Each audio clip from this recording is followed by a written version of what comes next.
Welcome back, everybody. It's time for our message, and I had a choice today of a couple of things I could talk about.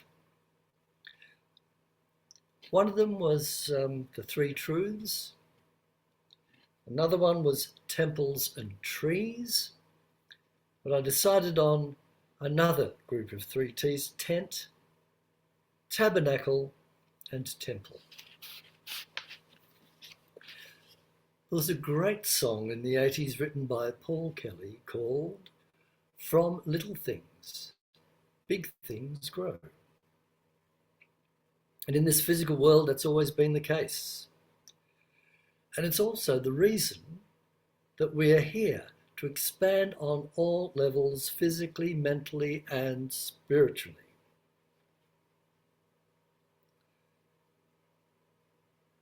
We say the three truths together at the beginning of our time here. I am a beloved expression of the divine. I am here for a holy purpose. I am in the right place at the right time, right here and right now. We may want to stay in the place we're at the moment and be an expression of the divine as we, our human selves, see fit. But that part of us, our spiritual self, wants for us to go higher and higher and express more and more and more. Sometimes we're not ready for the change, but we know it happens. And it happens whether we like it or not, because it is who we really are. And when you look at change, I think we all agree change comes on us when we don't expect it, we don't feel we're changing. It's only when we look back, when we drag out our old photographs and we reluctantly look back and say, yes, I'm not that person anymore. I know a group of us when we meet on a Thursday. A couple of weeks ago, we decided to have a look at our driver's license. A couple of us had them renewed. And my goodness, what a shock. I keep all my license photos and I look back at them over the years. I had a couple in my wallet and someone said, is that you? Because when you go to get your photo taken for your driver's license, there's no pussyfooting around, there's no glamour stuff. You go and stand behind this camera, there's not even a mirror, the one I went to in Ballarat anyway, and they just take your photo and abandon hope. So there's my photo. We'll show it to a couple that I can trust. And I thought, my goodness, yes, I have changed. But not only on the outer, but on the inner, as many of you here have too. Because some of us here have been together for over 20 years, and some of you even more. I came across a poem by Oliver Wendell Holmes called The Chambered Nautilus. Now, Oliver Holmes Jr., 1841 to 1935.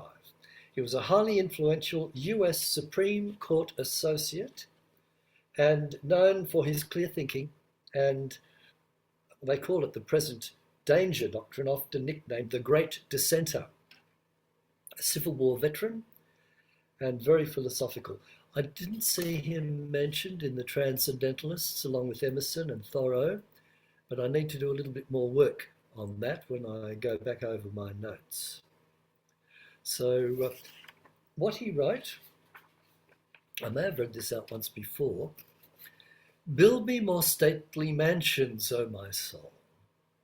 As the swift seasons roll, leave thy low vaulted past. Let each new temple, nobler than the last, shut thee from heaven with a dome more vast, till those at length are free, leaving their outgrown shell by life's unresting sea. So there we go. And I just think, well, everything on the physical plane has its time. Sometimes we don't realize that. I remember the last time I had to go to a funeral in Penguin, Tasmania. And okay, the body went in, and I looked up behind me. There's that mountain we all climbed when we were young. And I thought, you are still here, and you will still be here when I go. How dare you? But eventually that too, mountains will crumble as well. Now, I believe that we are an expression of the divine, but according to our present awareness of it. I say it because to put a name on God, infinite expression, is to limit it to preconceived notions of it. Using the first line of the poem, The Chambered Nautilist, build me more steely mansions, O my soul. Now, I'll use the example, the title of my talk, Tent, Tabernacle, and Temple, to describe our ever-evolving consciousness. Now, we have a slide here, and it's the tent.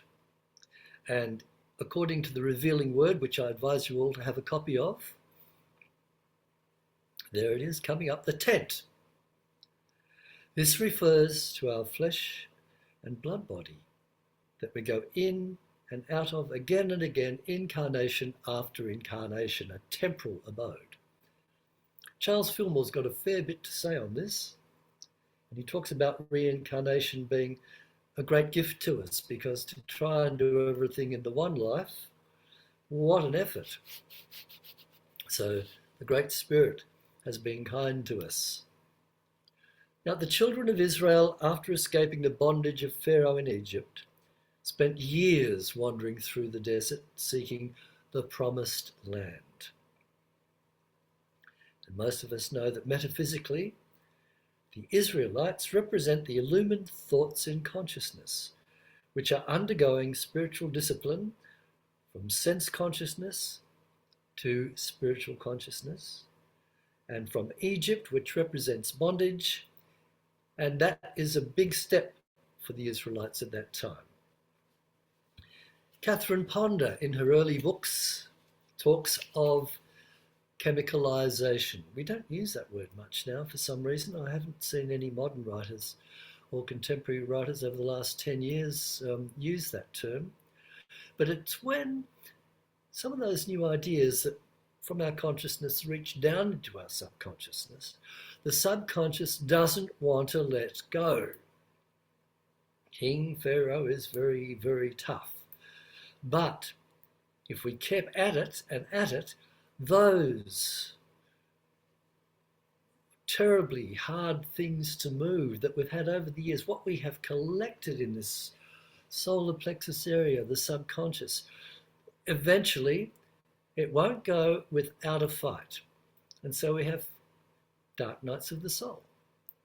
But eventually we move into and start our journey to the promised land, bringing new thoughts into operation. So, during this time, they lived in tents which could be carried with them through the Sinai desert. Now, on top of Mount Sinai is where Moses received the 10 Commandments, special rules for people to live by. And it was here that Moses instructed the people to make a great tent, or a tabernacle. And we have a slide of the tabernacle, which I must say is a big improvement on the tent, but it's still basically temporal. The semi-permanent place was divided into two spaces,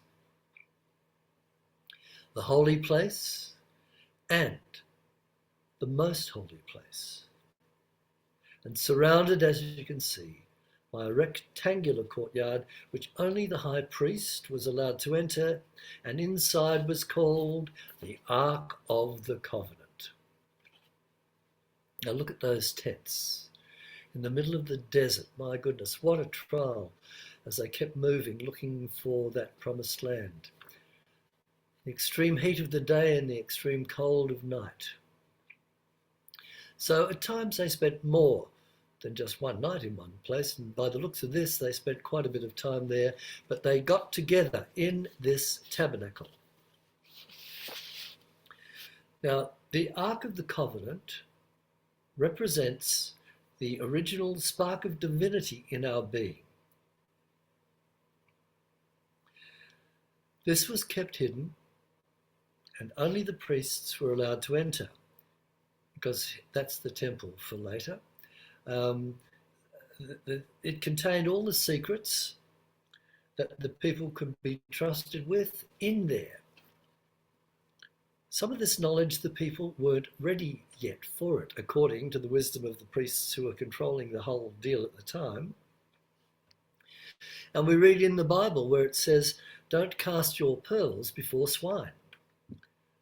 So this knowledge, the priestcraft felt, they'd keep to themselves. But of course, you can't keep ancient wisdom to yourself for too long. Eventually, over the years, it'll come out when we're ready. So eventually, the tabernacle in the wilderness is like our human nature, a house of God pitched in the material world, yet movable from one place in consciousness to another as we unfold. So, eventually the children of Israel found a permanent location, and this is where they built the temple. A permanent building, or as permanent as can be in the physical world. So we've got a slide for that. And here it comes. Wow, look at that. That is amazing. That was Solomon's temple, or the first temple. It was a central place, biblical place of worship in Jerusalem by King Solomon to hold the Ark of the Covenant, and completed around 957 BC. King David wasn't allowed to build it, but his son was, King Solomon. And Solomon, as we know, was very, very wise, and he knew what he was doing, and he got together the chief architects of different countries and brought them all together. This was located on Mount Moriah. It was a lavish structure made of stone, cedar, and gold. And this served as the primary religious centre before eventually itself being destroyed in 587 BCE. Also, it is symbolic, being on a mountain. A mountain represents an exalted state of mind where the divine plan may be perceived or unfolded. A state of spiritual realization. Going up to a mountain to pray means elevating our thoughts and aspirations with a spiritual viewpoint. And we read that Jesus, after a busy day talking to the masses, disappeared and went into a high place, a mountain, and gathered his disciples with him. And when he was set, he spoke. And we read about the metaphysical interpretation of that. He went into a high place in consciousness, and he gathered his 12 powers together. And when he was set, he listened for that wisdom to come through him and speak. Corinthians 6:19. Know ye not that your body is the temple of the Holy Spirit which is in you? Jesus goes further when in John 10, verse 34, he quotes Psalm 82:6.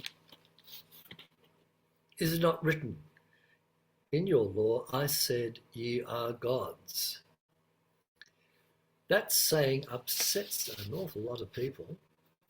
I don't mention it too much when people talk to me about all this sort of stuff, because you tend to get into so many arguments which lead you completely away from what we're actually about here.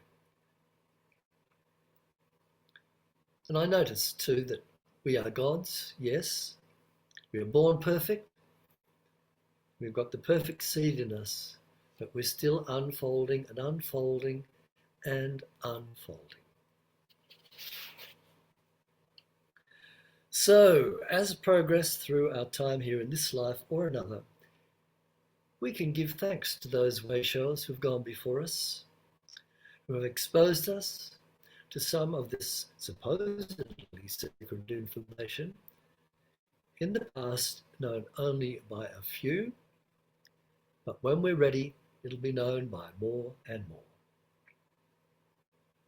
An Ark of the Covenant and other mystical relics such as the Holy Grail, where are they? They're inside us, waiting to be found, and that will happen. Now, as we know, we're all in various stages of unfoldment. Some express more than others, but all of us go through the tent, tabernacle, and temple path. Three truths again. We are a beloved expression of the divine. We are here for a holy purpose. We are in the right place at the right time, right here and now. My favourite verse from Ecclesiastes 3, to everything there is a season and a time for every purpose under heaven. So we still see people worshipping in tents, and another one too, pavilions, on sports grounds and on the beach and in nature. We have got a wonderful planet, and John Wesley, an English preacher and co-founder of Methodism, 1703 to 91, he was a committed Christian evangelist who won many working class people through open-air preaching. Because in his time, the servants and people who were always there to serve the rich people, they couldn't go into the churches on a Sunday because they were serving. So he met them out in football fields, out in the spaces, and often he got into trouble for it. This led to the Methodist Church being formed, which was a separate denomination. He was an Anglican minister, him and the other Methodists, the preachers that became Methodist ministers. And his brother Charles was also a founding Methodist minister. Both wrote many, many hymns which we know and which we love so much. So thank you to Charles Wesley, who used the open air as his tabernacle and as his temple to reach people where they were. When we were young in the surf club in Penguin, quite often we'd notice on a Sunday, sometimes Sunday afternoons, a group of people would come out of nowhere and set up a few chairs, you know, those folding chairs, and all of a sudden this little portable organ appeared. And this lady was playing the old hymns, and this chap was quacking away about something. We were too young to even worry about it. But it was some group of people, some brethren, and they had their followers. They had about 20 people or so around them. And there they were preaching on the local beach. So tents, tabernacles and temples, images and symbols, they're all about God. But God changes as we change. But God never changes. Here's a bit of a Zen one for us. God changes as we change, but God does not change. So, using the awareness of spirit, we can build our temple on the rock of faith. And as we move through life, we carry this awareness with us. Conditions of the world have no lasting power over us. And although the highs and lows are part of the rhythm of life, it is a joy to know that we can always turn to the divine wisdom within our body temple, that indestructible part of us, our indestructible body temple. It's always there, and so it is. Thank you. Right.